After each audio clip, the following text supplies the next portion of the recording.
എൻ്റെ പേര് father Thomas വരകിൽ MCBS. ഞാൻ അച്ഛനായിട്ടിപ്പോൾ 48 വർഷത്തോളമാകുന്നു. 1977 മാർച്ച് 15 ആയിരുന്നു എൻ്റെ ഓർഡിനേഷൻ. കടന്നു വന്ന കാലങ്ങളിലെ കർത്താവ് എന്നോട് കാണിച്ചിട്ടുള്ള കരുണയും സ്നേഹവും എനിക്ക് വേണ്ടിയുള്ള കരുതലുമൊക്കെ എപ്പോഴും എന്നെ ഒത്തിരിയേറെ ആശ്വസിപ്പിക്കുകയും സന്തോഷിപ്പിക്കുകയും സമാധാനപ്പെടുത്തുകയും ചെയ്യുന്നുണ്ട് എന്നുള്ളത് ഏറെ സന്തോഷമുള്ള കാര്യമാണ്. ഈ കാലയളവിൽ വിശുദ്ധനാട് സന്ദർശിക്കാനും തിരുപ്പിറവിയുടെ ദൈവാലയത്തിലും അഷ്ടഭാഗ്യങ്ങളുടെ മലയിലും കാൽവരിയിലും എന്നോടൊപ്പം ഉണ്ടായിരുന്ന മറ്റ് 7 വൈദികരോടൊപ്പം ദീപബലി അർപ്പിക്കാനുള്ള വലിയ ഭാഗ്യവും കർത്താവ് എനിക്ക് നൽകിയെന്ന് ഈ ക്രിസ്മസ് വേളയിൽ ഞാൻ ഓർക്കുകയും പ്രത്യേകം നന്ദിയോടെ അനുസ്മരിക്കുകയും ചെയ്യുന്നു. ഈ അവസ്ഥയിലേക്ക് കടന്നു വന്നിട്ടിപ്പോൾ 8 വർഷമാകാൻ പോകുന്നു. 2017 ഒരു വീഴ്ചയിലുണ്ടായ ബുദ്ധിമുട്ടാണ് ഇപ്പോൾ എനിക്കുള്ളത്. നട്ടെല്ലും വാരിയിലും എല്ലാം ഒടിഞ്ഞു പോയി, സ്പൈനൽ കോർഡ് മുറിഞ്ഞു പോയി. ഇപ്പോൾ പരസഹായം കൂടാതെ എനിക്കൊന്നും ചെയ്യാൻ പറ്റുന്നില്ല. എങ്കിലും എല്ലാ ദിവസവും വിശുദ്ധ കുർബാന അർപ്പിക്കാനും മറ്റുള്ളവരോട് സംസാരിക്കാനും കാണാനും ചില സന്ദർഭങ്ങളെല്ലാം വൈദികരുടെയും കന്യാസ്ത്രീകളുടെയും അൽമാരുടെയും ഒക്കെ വിശുദ്ധ കുംസാരം കേൾക്കാനും അവരെ ആശ്വസിപ്പിക്കാനുമൊക്കെ സാധിച്ചിട്ടുണ്ട് എന്നുള്ളതും ഈ അവസരത്തിൽ ഞാൻ പ്രത്യേകം ഓർക്കുകയാണ്. എല്ലാറ്റിനുപരിയായിട്ട് എൻ്റെ ഈ പൗരോഹിത ജീവിതത്തിൽ അയോഗ്യനായ എന്നോട് കർത്താവ് കാണിക്കുന്ന സ്നേഹം, കരുണ, കരുതൽ ഇതെല്ലാം എനിക്ക് എൻ്റെ വേദനയിൽ ആശ്വാസവും സമാധാനവും സന്തോഷവും പകരുന്നു. അന്നവും വസ്ത്രവും അപ്പവും മീനുമായി എന്നിനി രക്ഷകൻ വരും എന്ന് കേഴുന്ന ലോകത്തിലാണ് നമ്മൾ ജീവിക്കുന്നത്. അഖില ലോകത്തിനും ആനന്ദം നൽകുന്ന ആ സദ്വാർത്ത, ഇതാ നിങ്ങൾക്കായി ഒരു രക്ഷകൻ ജനിച്ചിരിക്കുന്നുവെന്ന ആ സദ്വാർത്ത വീണ്ടും നമ്മുടെ കാതുകളിലേക്ക് മുഴങ്ങുകയാണ്. അത്യുന്നതങ്ങളിൽ ദൈവത്തിൻ്റെ മഹത്വം, ഭൂമിയിൽ സന്മനസ്സുള്ളവർക്ക് സമാധാനം എന്ന മാലാഖമാരുടെ ആ ഗാനം വീണ്ടും നമ്മുടെ കാതുകളിലേക്ക് മുഴങ്ങി കേൾക്കുകയാണ്.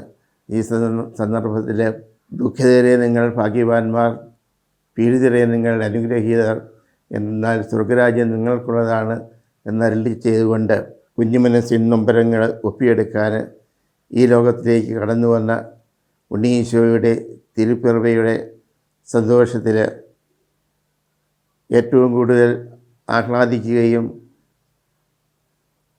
സംതൃപ്തി കണ്ടെത്തുകയും ചെയ്യുന്നവർ ദുഃഖിതരും രോഗികളും ഇതുപോലെ മരണാസന്നരും കട്ടിലും കഷായവുമായി കഴിയുന്നവരൊക്കെയാണെന്നാണ് ഞാൻ മനസ്സിലാക്കുന്നത്. കാരണം തളർവാദ രോഗികളെ സുഖപ്പെടുത്തുകയും കുരുടർക്ക് കാഴ്ചയും ചെകിടർക്ക് കേൾവിയും ഊമർക്ക് സംസാരശക്തിയും നൽകുകയും മരിച്ചവരെ ഉയർപ്പിക്കുകയും ചെയ്ത ആ ഉണ്ണിമിശിഹായെ കാണാനും കേൾക്കാനും സ്പർശിക്കാനുമൊക്കെയുള്ള ഈ അവസരം തീർച്ചയായും രോഗികളായിട്ടുള്ളവരെ സംബന്ധിച്ച് ഏറ്റവും അനുഗ്രഹദായകമാണല്ലോ. അതിൽ ഞാനും ഏറെ സന്തോഷിക്കുന്നു. അങ്ങനെയെങ്കിൽ ഞാനും വളരെ അനുഗ്രഹീതനാണ്, ഭാഗ്യപ്പെട്ടവനാണ് എന്നുള്ള സംതൃപ്തിയും സന്തോഷവും എനിക്ക് ലഭിക്കുന്നു. ഇനിയും എന്താണ് എനിക്ക് സംഭവിച്ചത് എന്നുള്ളത്, ഞാൻ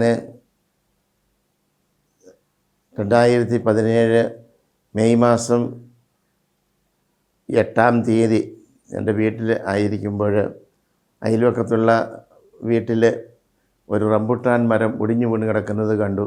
അപ്പോൾ ചുറ്റും മുസ്ലിം സഹോദരങ്ങളാണ്. ഞാൻ ആ സൂഫി എന്ന ആ സ്ത്രീയോട് ചോദിച്ചു, എന്താ സൂഫി, ഇവിടെ കാറ്റും മഴയൊക്കെ ഉണ്ടായോ? അപ്പോൾ പറഞ്ഞാൽ കാറ്റും മഴയും ഇടിയും മിന്നലും എല്ലാം ഉണ്ടായി, കണ്ടില്ലേ നമ്മുടെ റംബുട്ടാൻ മരം ഒടിഞ്ഞു കിടക്കുന്നത്, ഭാഗ്യത്തിന് അത് നമ്മുടെ പുരയിലേക്ക് വീണില്ല. ഇത്രയും പറഞ്ഞതിന് ശേഷം ആ സ്ത്രീ എന്നോട് പറഞ്ഞു, അച്ഛാ, നമ്മുടെ അതിരയിൽ നിൽക്കുന്ന ആഞ്ഞിലി മരത്തിൻ്റെ ഒരു കമ്പ് ഇങ്ങോട്ട് നമ്മുടെ ഈ പറമ്പിലേക്ക് നീണ്ടാ കിടക്കുന്നത്, ഇതുപോലെയുള്ള കാറ്റും മഴയും വന്നാൽ അത് ഒടിഞ്ഞ് ഞങ്ങളുടെ പുരയിലേക്ക് വീഴും. അതുകൊണ്ട് അച്ഛന് ആരെക്കൊണ്ടെങ്കിലും അതൊന്ന് വെട്ടിച്ചു കളഞ്ഞാൽ ഉപകാരമായിരുന്നു. അച്ഛൻ്റെ അനുജന്മാരോട് പറഞ്ഞാൽ അത് നടക്കുകയില്ല എന്ന് ആ മകൾ കൂട്ടിച്ചേർത്തു. അതെല്ലാം കേട്ടപ്പോൾ ഒരു വാക്ക് പറയാമായിരുന്നു, സൂഫി, ഞാനൊരച്ഛനല്ലേ, ഞാൻ എന്ത് ചെയ്യാനാ, നീ ആരെക്കൊണ്ടെങ്കിലും അത് വെട്ടിച്ച് കളഞ്ഞോ, അതിനുള്ള ചിലവോ പണമോ എന്താ തന്നേക്കാം എന്ന് പറഞ്ഞ് ആ സംഭാഷണം എനിക്ക് അവിടെ തീർക്കാമായിരുന്നു. പക്ഷേ ഞാനതൊന്നും ചിന്തിച്ചില്ല. വീണ്ടും എൻ്റെ മുറിയിൽ വന്ന് ഇരുന്ന് കഴിഞ്ഞപ്പോൾ എൻ്റെ മനസ്സിലൊരു തോന്നൽ, അല്ല അതിപ്പം ഞാൻ വിചാരിച്ചാലും അങ്ങ് മുറിച്ച് കളയാനല്ലേ ഉള്ളൂ എന്നൊരു തോന്നൽ. മുകളിലെ 2ാം നിലയിലുള്ള മുറിയിൽ നിന്ന് ഞാൻ താഴെ ഇറങ്ങി വന്ന് അനുജത്തി സുസിലിയോട് പറഞ്ഞു, സുസിലി, നല്ല ഒരു തോർത്ത് എടുത്തുകൊണ്ട് വാ. എന്തിനാ കുഞ്ഞേട്ടാ എന്ന് എന്നോട് ചോദിച്ചു. ഞാൻ പറഞ്ഞു, ഒരു തിളായിപ്പിൽ, ഞങ്ങളുടെ ഭാഷയിൽ പറഞ്ഞാൽ തളപ്പോ തിളായിപ്പിലോ എന്നൊക്കെ പറയും, അതുണ്ടാക്കാനാണ്. അപ്പോൾ എന്തിനാന്ന് ചോദിച്ചപ്പോൾ ആ താഴെ നിൽക്കുന്ന ആഞ്ചിലി മരത്തിൻ്റെ ഒരു കമ്പ് മുറിച്ച് കളയാനാണ്. അപ്പോൾ അനുജത്തി സുസിലി എന്നോട് പറഞ്ഞു, മഴ പെയ്താൽ കുഞ്ഞേട്ടാ തെറ്റലുണ്ടാകും.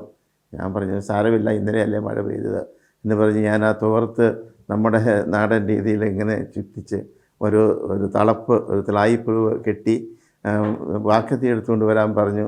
അപ്പം 3-4 വാക്കത്തിയുണ്ട് വീട്ടിൽ. അപ്പം അനുജൻ കൃഷിക്കാരനായതുകൊണ്ട് അവൻ ഉപയോഗിക്കുന്ന ഏറ്റവും നല്ല വാക്കത്തി, എൻ്റെ ഉടലിനേക്കാൾ വലിപ്പവും വീതിയുള്ള വലിയൊരു വാക്കത്തി കുഞ്ഞേട്ടനല്ലേ എന്ന് പറഞ്ഞ് അവൾ എടുത്തുകൊണ്ടും തന്നു. അത് ഞാൻ എൻ്റെ പുറകിൽ മുണ്ട ഉടുത്തിരുന്ന് പുറകിൽ തിരികെ മുണ്ട് മടക്കി കുത്തി കെട്ടി മുറ്റത്തിരുന്ന ഒരു ഇരുമ്പ് കോവണിയും 10-12 അടി പൊക്കമുള്ളതാണ്, അതുമെടുത്ത് അടുത്തുള്ള ആഞ്ഞിലി മരത്തിൻ്റെ ചുവട്ടിൽ പോയി അതിൽ കയറി അത് കഴിഞ്ഞ് തളപ്പിട്ട് 10 അടിയും കൂടെ മുകളിൽ കയറി ഏകദേശം ഒരു 30 അടിയോളം പൊക്കത്തിൽ ആ മരത്തിൽ കയറി അതിനുശേഷം അതിൻ്റെ കവരയിൽ പിടിച്ച് മുന്നോട്ട് ഒന്ന് കുതിച്ചു, കാല് കവരയിൽ കയറ്റി വെക്കാനായിട്ട്. അപ്പോഴേക്കും എൻ്റെ കാലിൻ്റെ മസിൽ കയറി വിരലുകളെല്ലാം കൂടി ആ തളപ്പ് താഴെ വീണു. ഞാൻ ഇങ്ങനെ ആ കയ്യിൽ ഒരു കടവാവൽ അല്ലെങ്കിൽ വാളിച്ചൊക്കെ തൂങ്ങിക്കിടക്കുന്ന പോലെ ഇങ്ങനെ തൂങ്ങിക്കിടക്കുക. അങ്ങനെ തൂങ്ങിക്കിടക്കുമ്പോൾ 19 കിലോ തൂക്കമുണ്ടല്ലോ, കൈ ഇങ്ങനെ വിട്ട് വരുന്നുണ്ട്. അപ്പോൾ എനിക്ക് തോന്നി ഞാൻ താഴെ പോകും, വീഴുമെന്ന് എനിക്ക് തന്നെ മനസ്സിലായി. ഉടനെ ഈശോ മാതാവേന്നൊന്ന് ഞാൻ പറയുകയും മലന്നടിച്ച് താഴേക്ക് വീഴുകയാണ് ചെയ്തത്. അങ്ങനെ വീണ് കഴിഞ്ഞിട്ടും എനിക്ക് ഒരു പോറൽ പോലും എൻ്റെ തമ്പുരാൻ ഏൽപ്പിച്ചില്ല. വീണ് കഴിഞ്ഞ് ഞാനൊന്ന് എഴുന്നേക്കാൻ നോക്കുമ്പോൾ അരയ്ക്ക് മുകളിലോട്ട് അനക്കമുണ്ട്, താഴെ ഒരു 5 ക്വിൻ്റലിൻ്റെ വെയിറ്റ്, അനങ്ങാൻ പറ്റുന്നില്ല. ഈ വീഴുന്ന ശബ്ദം കേട്ട് ആ സൂഫിയുടെ അമ്മായിമ്മ സുബൈദ ഉമ്മ ചക്കയാണോ മാങ്ങയാണോ തേങ്ങയാണോ വീഴുന്ന ഒച്ച കേട്ടല്ലോ എന്ന് പറഞ്ഞ് പുറത്ത് നോക്കുമ്പോൾ അയ്യോ നമ്മുടെ അച്ഛനേനും പറഞ്ഞ് ഓടി വന്നപ്പോൾ എനിക്കപ്പോൾ സുബോധമുണ്ട്. ഞാൻ പറഞ്ഞു, സുബൈദ ഉമ്മ എനിക്കൊന്നും പറ്റിയിട്ടില്ല എന്ന് പറഞ്ഞു. എഴുന്നേക്കാൻ നോക്കുമ്പോൾ പറ്റുന്നില്ല.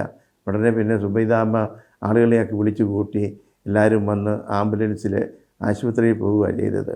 അപ്പോൾ അന്നേരം ഞാൻ വീണെന്ന് പറഞ്ഞെന്നാൽ എനിക്ക് എൻ്റെ തമ്പുരാനോടുള്ള ഏറ്റവും വലിയ സ്നേഹം എന്നാണെന്ന് ചോദിച്ചെന്നാൽ ഇത്രയും വലിയ വാക്കത്തി എൻ്റെ പുറകിൽ ഞാനിങ്ങനെ തിരികെ വെച്ചിരിക്കുക. അപ്പോൾ ആ താഴെ വീണപ്പോൾ ആ വാക്കത്തി ഇടത്തോട്ടോ വലത്തോട്ടോ ഒന്ന് തിരിഞ്ഞാൽ ഞാൻ കരിമ്പിൻ്റെ തുണ്ട് പോലെ, കരിമ്പ് കഷ്ണം പോലെ 2 കഷ്ണമായിട്ട് അവിടെ ഇവിടെയും കിടന്ന് പിടയ്ക്കും. പക്ഷേ എൻ്റെ തമ്പുരാൻ ആ വാക്കത്തിയുടെ ചുണ്ട് മണ്ണിലേക്കും വായ്ത്തല മണ്ണിലേക്കും ഇങ്ങനെ അങ്ങ് പതിപ്പിച്ചത് കൊണ്ട് ഒരു മുറിവും പൊട്ടലും ഒന്നും എനിക്കുണ്ടായില്ല. പക്ഷേ ഉള്ളിൽ ആന്തരികമായിട്ടുള്ള ബ്ലീഡിങ് ഉണ്ടായി, ഈ വലിയ ബുദ്ധിമുട്ടുകളെല്ലാം ഉണ്ടായി, വയറങ്ങോട്ട് കമ്പിച്ച് ഒരുപാട് ശ്വാസം മുട്ടില്ല. എല്ലാവരും എവിടെയാണ് കൊണ്ടുപോകണോ, ലിസിയിൽ കൊണ്ടുപോകണോ, കോലഞ്ചേരിക്ക് കൊണ്ടുപോകണം. അപ്പോൾ ഞാൻ പറഞ്ഞ അത്യാവശ്യം നമുക്ക് ഇവിടെ മുതലക്കോടത്ത് കൊണ്ടുപോയി ഫസ്റ്റ് എയ്ഡ് കഴിഞ്ഞിട്ട് പോകാം. അതിനനുസരിച്ച് അവർ ആംബുലൻസ് അവിടെ ചെന്ന് കഴിഞ്ഞപ്പം ഡോക്ടർ പറഞ്ഞു, ഇത് വല്ലതും പറയാൻ പറ്റുകയില്ല, ഒരു പ്രതീക്ഷയില്ല, ഒരു 20% ജീവിച്ചെങ്കിലായി, അത്രയേ ഉള്ളൂ എന്ന് പറഞ്ഞതിന് ശേഷം OT ജോർജ് സാറ് ഇവിടെ ഈ ഒരു തുളയം കെട്ടിയിട്ട് ഒരു ട്യൂബം കിട്ടു, എന്നിട്ട് ഉള്ളിൽ നിന്നുള്ള രക്തവും വിറയും പതയും എല്ലാവരും കൂടെ പുറത്ത് പോയി കഴിഞ്ഞപ്പോൾ ഒരാശ്വാസമായി. അതിനുശേഷം അവർ പറഞ്ഞു, ഇവിടെയൊന്നും രക്ഷയില്ല, ഇനി വേറെ എങ്ങോട്ടാണ് കൊണ്ടുവരേണ്ടതെന്ന് പറഞ്ഞപ്പോൾ അവർ രാജഗിരിക്ക് കൊണ്ടുപോകാൻ പറഞ്ഞു. അന്നേരത്തേക്കും എല്ലാ ധ്യാന കേന്ദ്രങ്ങളിലും അച്ഛന്മാരും നാട്ടുകാരും വീട്ടുകാരും അറിയാവുന്നവരുടെ എല്ലാം പ്രാർത്ഥന തമ്പുരാൻ്റെ അടുത്തോട്ടൊക്കെ ഉയർന്നു. അത് കേട്ട് തമ്പുരാൻ എനിക്ക് ആയുസ് നീട്ടിത്തന്നു എന്ന് വേണം പറയാൻ. അപ്പം അച്ഛൻ വരുന്നു നോക്കി, രാജഗിരിയിൽ ആംബുലൻസ് വരുന്നു നോക്കി എല്ലാവരും ഇരിക്കുക, ഫാദർ വരുന്നുണ്ടോ എന്ന്. ഇതൊക്കെ ആശുപത്രിയിൽ ചെല്ലുമ്പോഴും എനിക്ക് നല്ല സുബോധമുണ്ട്. ഞാനവിടെ ചെന്നു, അവിടെ ഡോക്ടർമാർ ഇതെല്ലാം കണ്ടിട്ട് പറഞ്ഞു, അവിടെ നിന്ന് പറഞ്ഞതിലപ്പുറം എനിക്കൊന്നും പറയാനില്ല, പിന്നെ നിങ്ങൾ കൊണ്ടുവന്നതല്ലേ, അതുകൊണ്ട് ഞങ്ങൾ നോക്കാം എന്ന് പറഞ്ഞ് അവിടെ അഡ്മിഷൻ തന്ന് 2 ദിവസം ഒന്നും ചെയ്യാതെ ഒബ്സർവേഷന് വേണ്ടി ഇട്ടു. 3-ാം ദിവസമാണ് അവിടുന്ന് 5 ഡോക്ടർമാർ ഏതാണ്ട് 8-10 മണിക്കൂർ ഓപ്പറേഷൻ ചെയ്ത് നട്ടെല്ല് എല്ലാം ഒടിഞ്ഞു പോയതും വാരിയലുകളും ഒക്കെ ശരിയാക്കി. സ്പൈനൽ കോർഡ് മുറിഞ്ഞു പോയി, അരയ്ക്ക് താഴോട്ട് പുക്കിളിന് താഴോട്ട് തളർന്നു പോയി. അതിനുശേഷം എന്തോ അത്ഭുതകരമായിട്ട് തമ്പുരാൻ എന്നെ രക്ഷപ്പെടുത്തി. ഞാൻ സുഖം പ്രാപിച്ച് ഇപ്പം പരസഹായം കൂടാതെ എനിക്കൊന്നും ചെയ്യാൻ പറ്റുകയില്ല. എന്നെ സഹായിക്കാനും ശുശ്രൂഷിക്കാനുമായിട്ട് ഇപ്പോൾ നൈജു എന്നൊരു ചെറുപ്പക്കാരനുണ്ട്, കാവൽമാരായ പോലെ. അവനാണ് എൻ്റെ എല്ലാ കാര്യങ്ങളും ചെയ്യുന്നത്. ഇന്ന് കുർബാന ചെല്ലാനും എല്ലാവരെയും കാണാനും ഒക്കെ എനിക്ക് സാധിക്കുന്നതിൻ്റെ സന്തോഷമുണ്ട്. വാസ്തവത്തിൽ റൂബി ജൂബിലിക്ക് വന്നത് ആ ജൂബിലി ഒരു സഹന ബലിയായിട്ട് കർത്താവ് മാറ്റിയെന്നേ ഉള്ളൂ. പലരും എന്നോട് പറയാറുണ്ട്, അച്ഛന് അവിടെ പോവും, ഇവിടെ പോവും, സലാംപെട്ടിക്ക് പോവും, ആദിവാസികളുടെ അടുത്ത് വയനാട്ടിൽ പോവും, അല്ലെങ്കിൽ അവിടെ പ്രാർത്ഥനയ്ക്ക് പോവും, ഈ ധ്യാനം കൂട് അവിടെ ഇങ്ങനെയൊക്കെ. അപ്പം ഞാൻ പറഞ്ഞു, എൻ്റെ തമ്പുരാനേക്കായി വലിയവരല്ലോ മറ്റാരും. തമ്പുരാൻ അറിയാതെ എനിക്കൊന്നും സംഭവിക്കുന്നില്ല. അറിഞ്ഞാതെ വരുന്നെങ്കിൽ തീർച്ചയായിട്ടും യെർമ്യാ പറഞ്ഞ പോലെ തമ്പുരാൻ ഒരു പദ്ധതിയുണ്ട്. അതെൻ്റെ നാശത്തിനും ദോഷത്തിനുമൊന്നുമല്ല, എനിക്ക് ശുഭമായ ഭാവിയും രക്ഷയും നൽകുന്ന പദ്ധതിയാണ്. അതുകൊണ്ട് ഇത് തമ്പുരാൻ്റെ ഒരു പദ്ധതിയായിട്ട് ഞാനങ്ങ് കാണുക. അതുകൊണ്ട് ഞാനൊരിക്കലും എന്നെ ഏൽപ്പിച്ച് നടത്തണമെന്നോ സുഖപ്പെടുത്തണമെന്നൊന്നും പ്രാർത്ഥിച്ചിട്ടില്ല. തമ്പുരാൻ്റെ ഹിതം നിറവേറട്ടെ എന്നുള്ള രീതിയിൽ സമാധാനമായിട്ട് സന്തോഷമായിട്ട് മുന്നോട്ട് പോകുന്നു. അതുകൊണ്ട് ഇപ്പോഴും എനിക്കിത് തമ്പുരാൻ്റെ കൃപയിൽ കുർബാന അർപ്പിക്കാനും അത്യാവശ്യം മറ്റ് കൂദാശകൾ പരികർമ്മം ചെയ്യാനും ഒക്കെ സാധിക്കുന്നുണ്ട്.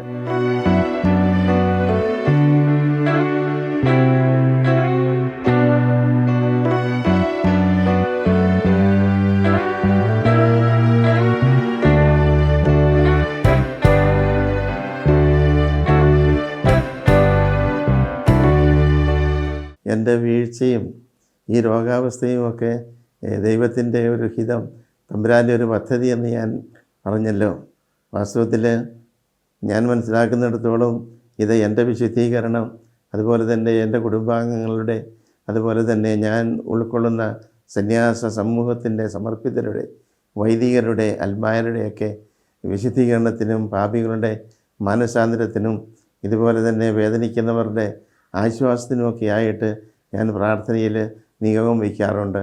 കടബാധ്യതകളുണ്ട്, ഗണികളുണ്ട്, ജപ്തി നോട്ടീസ് വന്നിട്ടുള്ളവർ, വിവാഹപ്രായം കഴിഞ്ഞിട്ടും വിവാഹം കഴിക്കാൻ പറ്റാത്തവരായിട്ടുള്ളത്, വിവാഹത്തിന് ശേഷം വർഷങ്ങൾ പിന്നിട്ടിട്ടും കുഞ്ഞുങ്ങളില്ലാതെ വിഷമിക്കുന്നവർ, അങ്ങനെ പ്രായാധിക്യത്താലും ആരും പോലും നോക്കാനും അന്വേഷിക്കാനും ഇല്ലാത്തവർ, ഇങ്ങനെ ഓരോ പ്രളയത്തിൽപ്പെട്ടവർ, ഇങ്ങനെ ഓരോരുത്തരിൽപ്പെട്ടവരെ ഞാൻ ഒരു നിയോഗം വെച്ച് പ്രാർത്ഥിക്കുന്നു, കാഴ്ചവെക്കുന്നു.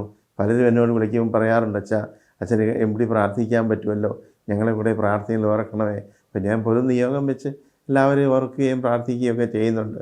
അല്ലാതെ വലിയൊരു പ്രാർത്ഥനയുടെ മനുഷ്യരിൽ നിന്നും എനിക്ക് പറയാൻ പറ്റുന്നില്ല. ഒരു സാധാരണക്കാരെന്നുള്ള രീതിയിൽ പ്രാർത്ഥനകളും കാര്യങ്ങളുമൊക്കെ നടത്തി പോകുന്നു.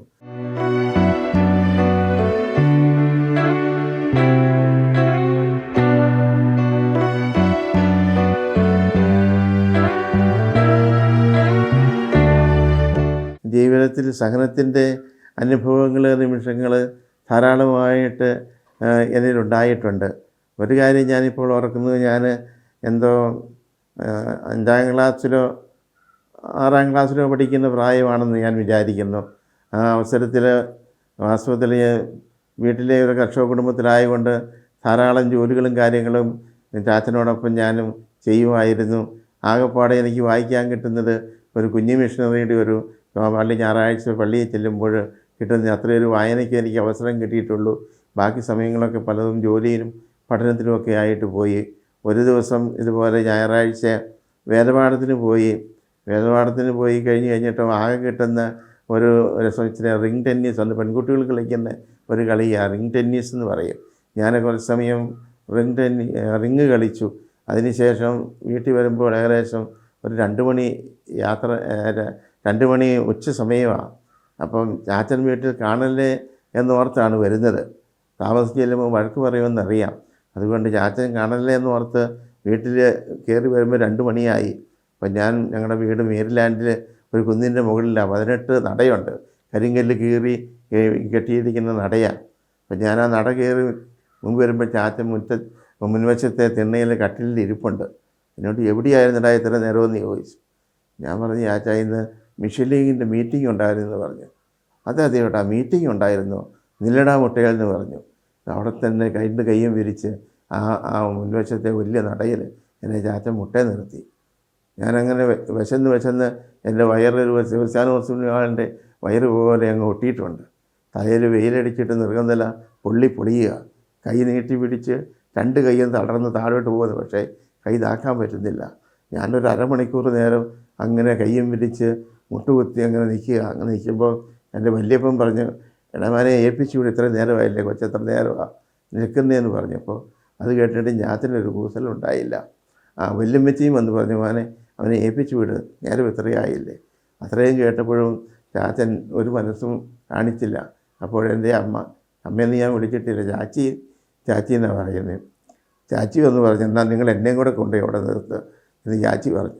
അതൊന്നും പറഞ്ഞിട്ട് ചാച്ചന് വകവെച്ചില്ല. കുറച്ച് കഴിഞ്ഞപ്പോൾ ഞാനങ്ങനെ കൈയില്ലാതെ നിൽക്കുകയില്ല, ചാകുകയാണെ ചാകട്ടെ എന്നുള്ള രീതിയിൽ ഞാനങ്ങനെ മനസ്സും എടുത്ത് വിഷമിച്ച് വയർത്തൊലിച്ച് വിശന്ന് വരഞ്ഞങ്ങനെ നിൽക്കുമ്പോൾ കുറച്ച് നേരം കഴിഞ്ഞപ്പോൾ ചാച്ചന് ഏറ്റുപോടാന്ന് പറഞ്ഞു. ഞാൻ ഏറ്റുപോയില്ല. ഞാൻ അവിടെ അതേ നിന്ന് നിൽക്കുന്നു, ചാകുകയാണെ ചാകട്ടെ എന്നുള്ള രീതിയിൽ.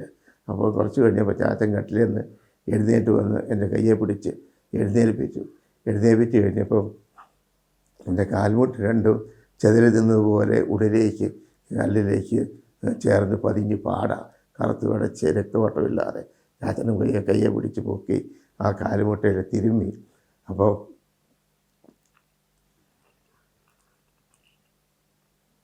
കണ്ടുകൊണ്ട് കണ്ണുനീര് ചാച്ചൻ്റെ കണ്ണിൽ വീണു. അപ്പോൾ അത് കണ്ടപ്പോൾ എൻ്റെ വിഷമവും ഉണ്ടായിരുന്ന വെറുപ്പും എല്ലാം പോയി. അതിനുശേഷം പിന്നീട് ഒരു നുണ പറയാൻ എനിക്ക് ഇടവന്നിട്ടില്ല. അന്ന് ഞാൻ ഒരു നുണ പറഞ്ഞതിന് കിട്ടിയ ശിക്ഷണവുമായിരുന്നു. കാരണം അയൽവക്കത്തെ പിള്ളേരെല്ലാം വന്ന് പറഞ്ഞു, ബേബി എന്ത് ചെയ്യുന്നു ചോദിച്ചപ്പോൾ പറഞ്ഞു, ബേബി അവിടെ നിന്ന് റിങ്ങ് കളിക്കുന്നുണ്ടെന്ന് ചാച്ചൻ അറിഞ്ഞു. അതെനിക്കറിയത്തില്ല. അയൽവക്കംകാർ പിള്ളേർ മുന്നേ വന്നവർ ഇത് ചോദിച്ച് വിവരം പറഞ്ഞിട്ടാണ് ചാച്ചൻ എന്നോട് ചോദിക്കുന്നത്. അപ്പോൾ ഞാനിതൊന്നും അറിയുന്നില്ല, എവിടെയാണെന്ന് ചോദിച്ചു. ഞാൻ തൽക്കാലം രക്ഷപ്പെടാൻ വേണ്ടിയിട്ട് പറഞ്ഞു, മിഷൻ ലീഗിൻ്റെ മീറ്റിംഗ് ഉണ്ടായിരുന്നു, അത് ചാച്ചന് മനസ്സുകൊണ്ട് അന്ന് എനിക്ക് കിട്ടിയ ഒരു ശിക്ഷണം ആ വേദന ഞാൻ ഓർക്കുക. അപ്പോൾ അതുപോലെ തന്നെ സെമിനാർ ജീവിതത്തിലൊക്കെ ആണെങ്കിലും കണ്ണീര് കൊണ്ട് ആ നീലറൊക്കെ നിറഞ്ഞ സന്ദർഭങ്ങളൊക്കെ എൻ്റെ ജീവിതത്തിൽ ധാരാളമുണ്ട്. അതുകൊണ്ട് സഹനം എന്നെ സംബന്ധിച്ചിടത്തോളം ഒരു പുത്രിയല്ല. നമ്മൾ പറയില്ലേ, തീയിൽ കുരുത്തിന് വെയിലത്ത് വാടുകയില്ല. അതുകൊണ്ട് ഇന്നും എനിക്ക് സന്തോഷമായിട്ട് വേദനകളെയും ഞെരുക്കങ്ങളെയും നല്ല രീതിയിൽ കാണാനും അത് അവസരങ്ങളെ അനുഗ്രഹങ്ങളായിട്ട് മാറ്റാനും സാധിക്കുന്നുണ്ടെന്നുള്ള ഒരു എനിക്ക് പ്രത്യേകം വേദനിക്കുന്നവരോടും സഹിക്കുന്നവരോടും കഷ്ടപ്പെടുന്നവരോടും പറയാനുള്ളത്, കുരിശുകൂടാതെ കിരീടമില്ല, മരണമുണ്ടെങ്കിൽ ഉയർപ്പുണ്ട്, ഈ വേദനയുണ്ടെങ്കിൽ അതിനൊരു മഹത്വമുണ്ട്.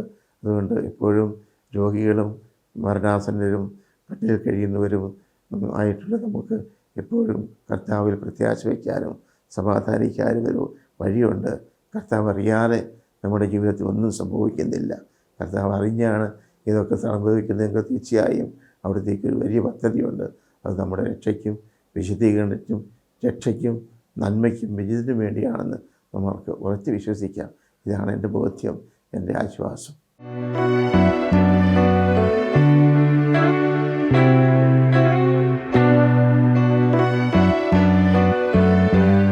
അഭിമന്യ ആൻഡ്രൂസ് താഴത്ത് പിതാവും ബഹുമാനപ്പെട്ട നായിക്കമ്പറമ്പിലച്ഛനും കുറ്റിക്കലച്ഛനും ഞാനും നടക്കലച്ഛനും സക്രിയാസച്ചനുമൊക്കെ എലവനാട് സക്രിയാസച്ചനുമൊക്കെ ഒരേ ബാച്ചുകാരാണ്. ഞങ്ങൾ ഒന്നിച്ച് പഠിക്കുകയും ഒക്കെ ചെയ്തവരാണ്. ഇന്ന് അവരുമൊക്കെ കൂട്ടത്തിലെ കുറ്റിക്കലച്ഛൻ മരിച്ചുപോയി എങ്കിലും അഭിമന്യ ആൻഡ്രൂസ് പിതാവും നായിക്കമ്പറമ്പിലച്ഛനുമൊക്കെ ഇടയ്ക്ക് എന്നെ കാണാറുണ്ട്. ചില സന്ദർഭങ്ങൾ ഞങ്ങൾ ഒന്നിച്ച് ഞങ്ങളുടെ ബാച്ച് ഗാദറിങ് നടത്താറുണ്ട്. അപ്പോൾ ഇവരൊക്കെ ഒന്നിച്ച് കൂടാറൊക്കെ ഉണ്ട്. അതും വലിയൊരു ഭാഗ്യമായിട്ട് ഞാൻ കാണുകയാണ്. പലപ്പോഴും അഭിമന്യ പിതാവും നായിക്കമ്പറമ്പിലച്ഛനും വിളിക്കുകയും ആശ്വാസവാക്കുകൾ പറയുകയും പ്രാർത്ഥിക്കുകയൊക്കെ ചെയ്തിട്ടുണ്ട്. വരുമെന്ന് കാണാറുമുണ്ട്. അതൊക്കെ എന്നെ സംബന്ധിച്ചിടത്തോളം വലിയ ഭാഗ്യമായിട്ട് തന്നെ ഞാൻ കാണുകയാണ്.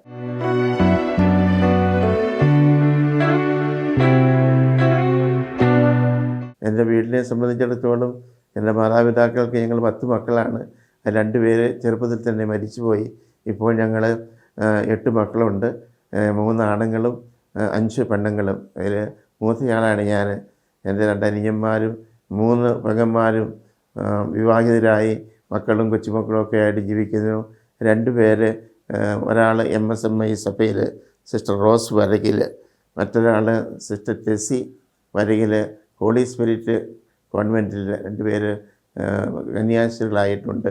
പിന്നെ ഞങ്ങൾ പഴയ കുടുംബത്തിൽ തന്നെ പലരും അച്ഛന്മാരുണ്ട്. MSTയിലും CSTയിലും ഒക്കെ അച്ഛന്മാരുണ്ട്. വാസ്തവം പറഞ്ഞാൽ പ്രത്യേകമായിട്ട് തമ്പുരാൻ ഞങ്ങളെ അനുഗ്രഹിച്ചിട്ടുണ്ടെന്ന് തന്നെ വേണം പറയാനായിട്ട്. അതുപോലെ വളരെ കൊച്ചുനാളിൽ മുതലേ നല്ല ക്രിസ്തീയ അന്തരീക്ഷത്തിൽ വളർന്നു വരാനായിട്ട് പ്രത്യേകിച്ച് എൻ്റെ വല്യപ്പനും വല്യമ്മയും ഒക്കെയാണ് എന്നെ കൈപിടിച്ച് നടത്തുകയും പള്ളിയിൽ കൊണ്ടുപോവുകയും പ്രാർത്ഥിക്കാൻ പഠിപ്പിക്കുകയും ഒക്കെ ചെയ്ത് ഞാൻ ഓർക്കുന്നു. ഞങ്ങൾ ആദ്യം പാലാ രൂപതയിൽ മേരിലാൻഡ് ഇടവകയിലായിരുന്നു. എൻ്റെ വൈദിക പട്ട സ്വീകരണത്തിന് ശേഷം 1979 എനിക്ക് തോന്നുന്നു ഞങ്ങൾ കോതമംഗലം രൂപതയിൽ കലയന്താനി ഇടവകയിലാണ് ഇപ്പോൾ അംഗമായിട്ടുള്ളത്.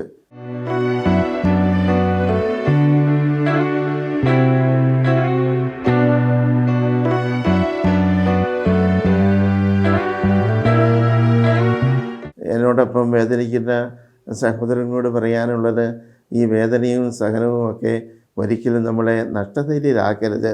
എപ്പോഴും അത് നന്മയിലേക്കും രക്ഷയിലേക്കും നമ്മെ നയിക്കാൻ കർത്താവ് ഒരുക്കുന്ന വഴികളാണ്.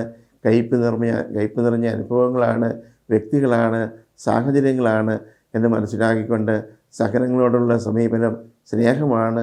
സഹനം എന്നുള്ള ആ നല്ല രീതിയിൽ സ്വീകരിക്കാനായിട്ട് നമുക്കെല്ലാവർക്കും സാധിക്കട്ടെ എന്നാണ് എൻ്റെ പ്രാർത്ഥന.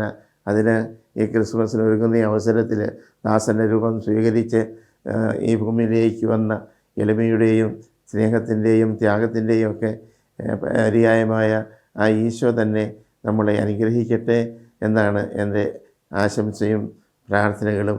കാരണം അവിടുന്നാണ് നമ്മുടെ ആത്മീയ വൈദ്യന്. അവിടത്തേക്ക് അസാധ്യമായിട്ടൊന്നുമില്ല. അതിനുവേണ്ടി നമുക്ക് കാത്തിരിക്കാം. ഒന്ന് തൊട്ട് മനസ്സാകുമോ നാഥ സുഖമാക്കുവാൻ, ഒന്ന് തൊട്ടാലും ഒരു വാക്കരുൾ ചെയ്താലും മതി എന്ന് നമുക്ക് അവിടുത്തെ ആത്മാർത്ഥമായിട്ട് പ്രാർത്ഥിക്കാം. അവിടുത്തെ ശരണപ്പെടാം.